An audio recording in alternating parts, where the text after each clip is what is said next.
What's up? Welcome back. I'm John Stark from MacTheMovieGuy.com, your favorite blind film critic. And today we're going to talk about one of the international hopefuls this year, the only one to secure a Golden Globe nomination that's not being released by Neon. This is The Voice of Hind Rajab. It's Tunisia's international Oscar. I'm not even sure who's distributing this, to be completely honest with you. I don't even know who to yell at about the lack of audio description. Damn you, damn dirty apes. I don't know. I don't. It's who is it? I feel like a Charlton Heston moment. Anyway, so I watched it because I watched everything else, and I'm already watching other international features, and I don't know what I'm doing with my life anymore. Um, yeah, I'm blind and I can't read the subtitles. So is this film accessible at all? Surprisingly, there's some English in this.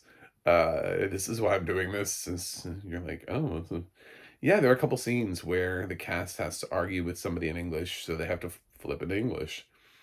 It's not a lot, but it's about as much English that was in Amelia Perez last year. So, yeah, about the same amount of time spent in English. So, relatively, especially considering the length of this movie, the percentage of the film automatically increases because it's like under 90 minutes. This movie's like an hour and 23 minutes or something like that.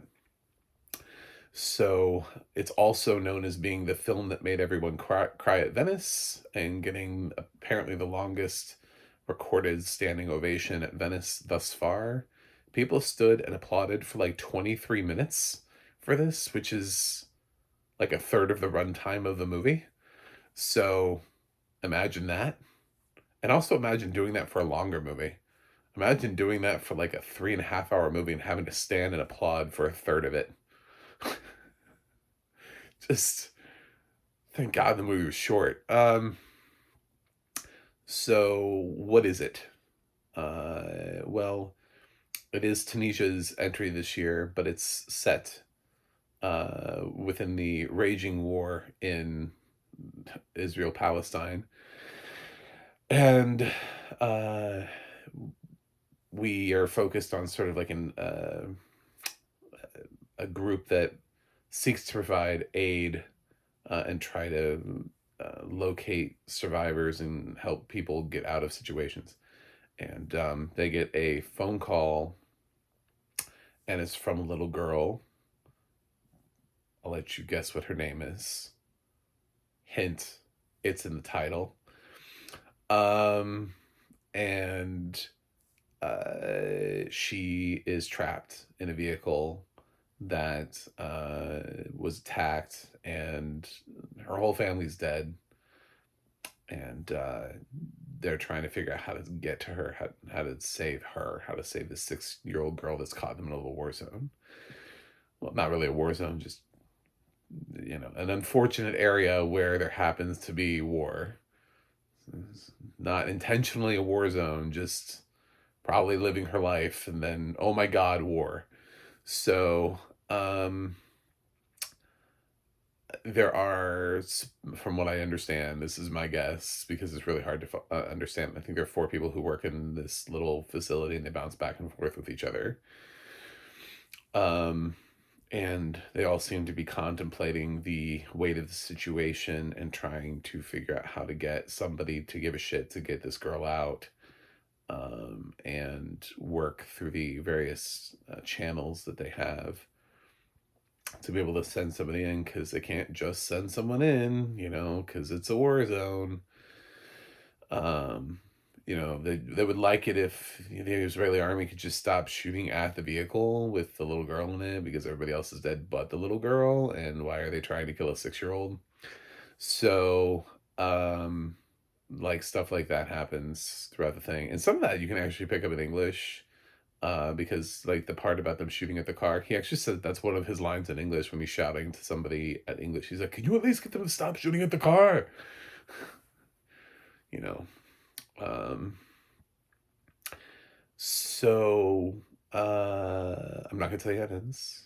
Just want to leave that out there for your to ponder. It's funny because without understanding things, it's like you can feel the weight of the situation when you know what it is. And there's a scene I think where one of the guys goes home and his kid is like playing a video game, and it's like a war video game. And I'm sure that was like a full circle moment for him for the day, you know? Um, but I think there's been some criticism on this because of the viewpoint, the perspective. And I just kind of call bullshit on that, because even if you are so pro-Israel that you just don't care about a Palestinian girl, this film works on every level because they're using the real voice of a girl who was actually trapped in the war zone. So this could be any girl. This could be a girl that was trapped on October 7th. This could be a girl that was trapped in Ukraine. And for you Americans who don't care about anybody but yourselves, this could be a child at Uvalde.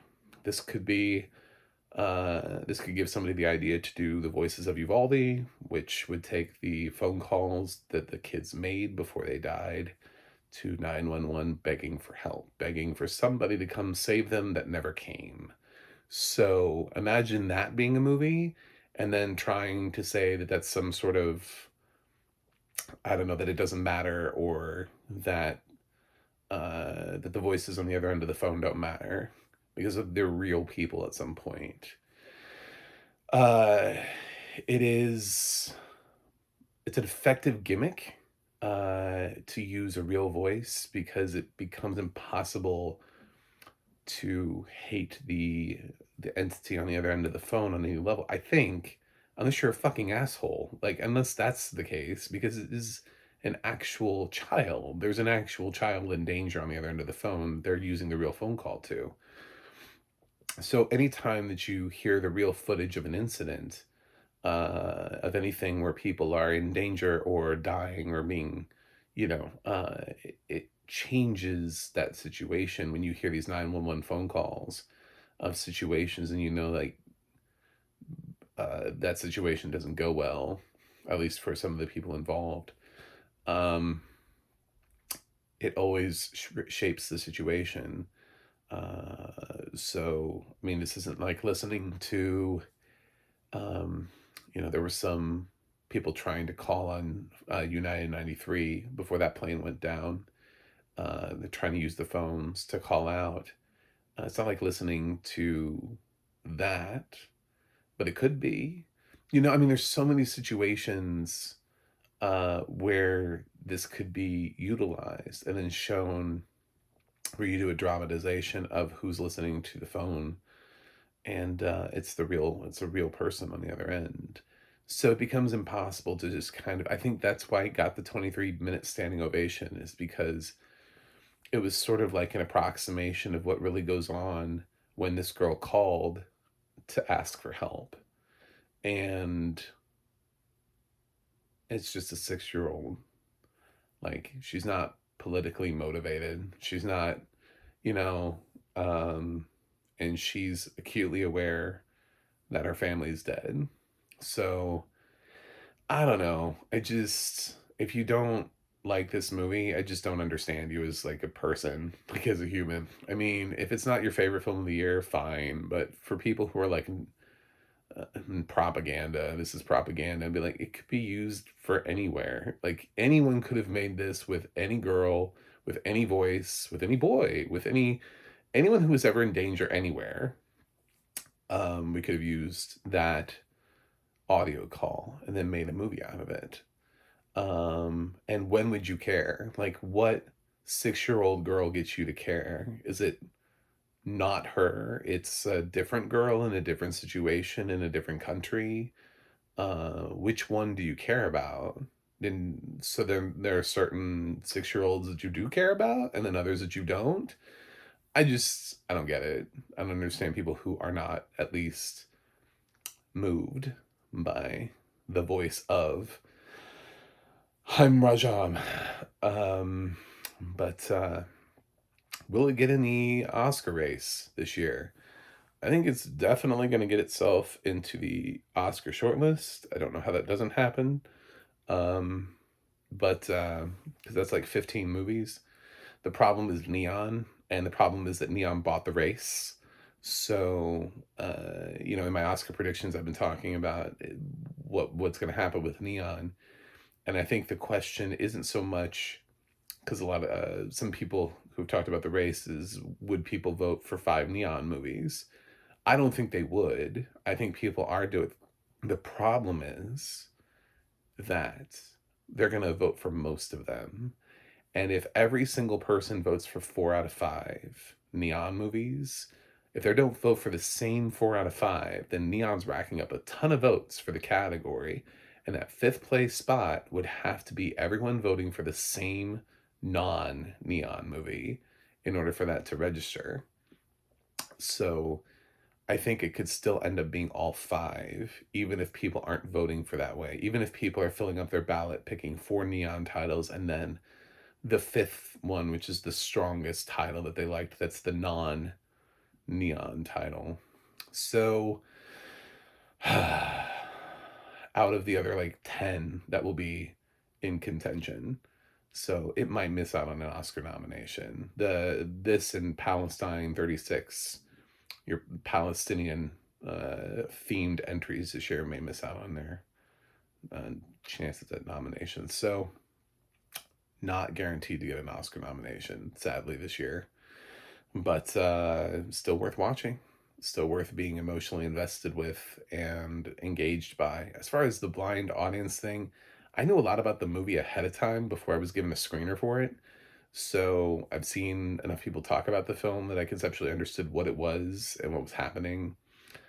Um, if you don't know that, if like this is the only thing that you're going off of, I mean, it's not great because I'm translating my experience, which was, I mean, there's a lot of non-English in here. It's a non-English film. Um, but I was boosted by the fact that there is some English in here, which sometimes there's not any. Sometimes I can watch a whole film and there's no English. Um, or it's like Belen, and the only thing that's recognizable is Gangnam Style. Uh, so yeah, I don't know. It's a little bit more accessible, but I have a strong feeling that if you disassociate from the Israel-Palestine conflict, and this is just a story about an aid mission rescuing a girl that's in any conflict, like I said, anywhere, not just here, but this could be an Israeli girl on October 7th. This could be a Ukrainian girl in caught in the war, or this could just be some girl at home who is trying to survive a school shooting. You know, there's so many possibilities for what this could represent and where it could be that I just think it's impossible to empathize with this unless you're just a cold-hearted Grinch bastard. So I don't have to score everything. Apparently, I noticed on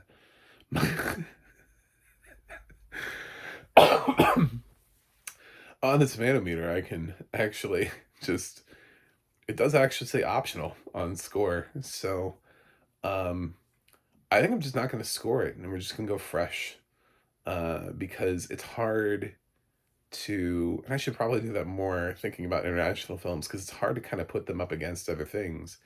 But in no way do I want to give this a rotten score because I know immediately if I was given even a dubbed version of this, it would go fresh. There's, I just don't think, I don't think the dialogue that I'm missing is like so poorly written that it's because the English dialogue was strong and was fine for the bursts that we have. So I don't know that they suddenly are just clunkily written non-English stuff. So um, I just think it's an important film for people to watch to give a shit about something in a world where we are increasingly becoming more and more xenophobic and not giving a shit about other people and other countries and being like, why do we need to help this? And why can't we just bomb anybody who doesn't look like this? Why can't we do that? So, um, yeah, I think it's effective on any level, especially if you can apply it across many different situations. So that's what I got. Fresh. Thanks for watching. Thanks for subscribing, and I will see you guys on the other side.